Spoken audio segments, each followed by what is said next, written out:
السلام علیکم، بسم اللہ الرحمن الرحیم۔ ایک بلی کے در رسول صلی اللہ علیہ وسلم سے محبت کا واقعہ۔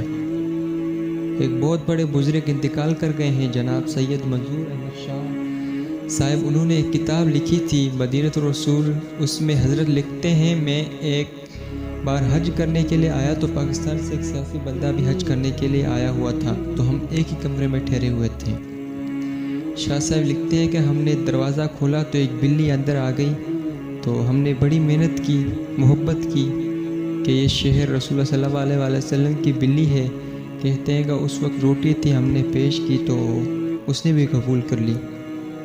اگلے روز پھر آئی، تیسرے روز پھر آئی، تو ہم نے بھی ایک قدم آگے بڑھایا اور مارکیٹ میں بلیوں کے لیے جو خاص پروڈکٹ ملتا ہے، خوراک، ہم وہ خرید لائے۔ جب بھی بلی آتی ہم وہ خوراک اسے کھلا لیتے۔ پھر ہوا یوں کہ جو سیاسی شخصیت آئی تھی پاکستان سے، وہ بلی سے جی لگا بیٹھے اور اس نے فیصلہ کیا کہ جاتے ہوئے بلی کو ساتھ لے جائیں گے پاکستان۔ پرویز مشرف کا دور حکومت تھا، اجازت لی، سعودی حکومت سے اجازت لی، PIA سے کاغذی کارروائی مکمل کروائی، بلی کے لیے بہت خوبصورت پنجرہ تیار کروایا گیا۔ منظور احمد شاہ صاحب مدینۃ الرسول میں لکھتے ہیں کہ آنے سے پہلے الوداعی سلام پیش کرتے ہیں، تو سلام پیش کر کے جب باب البقیع سے باہر نکلے تو اتنی نیند آئی کہ ایک قدم بھی اٹھانا مشکل ہو گیا۔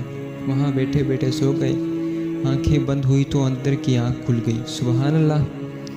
تو کیا دیکھتے ہیں کہ ہاتھ باندھے حضور اکرم صلی اللہ علیہ وسلم کی بارگاہ میں کھڑے ہیں، اور حضور نبی کریم صلی اللہ علیہ وسلم کیا فرما رہے ہیں کہ اس کا مفہوم یہ ہے کہ حضور صلی اللہ علیہ وسلم نے فرما رہے ہیں، اے حاجی، جس طرح تو آیا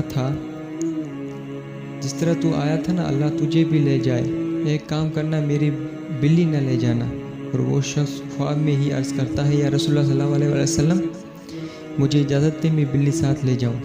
تو حضور اکرم صلی اللہ علیہ وسلم خواب میں ہی ارشاد فرما رہے ہیں کہ تجھے کس طرح اجازت دوں۔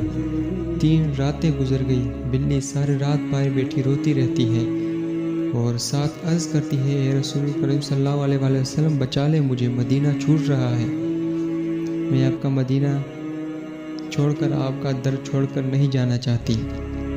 اپنا جینا، اپنا مرنا اب اسی چوکٹ پہ ہے۔ ہم کہاں سرکار جائیں آپ صلی اللہ علیہ وسلم کے ہوتے ہوئے؟ ماشاءاللہ، سبحان اللہ۔ مزید ایسی تحریر سننے کے لیے ہمارے چینل کو سبسکرائب کریں۔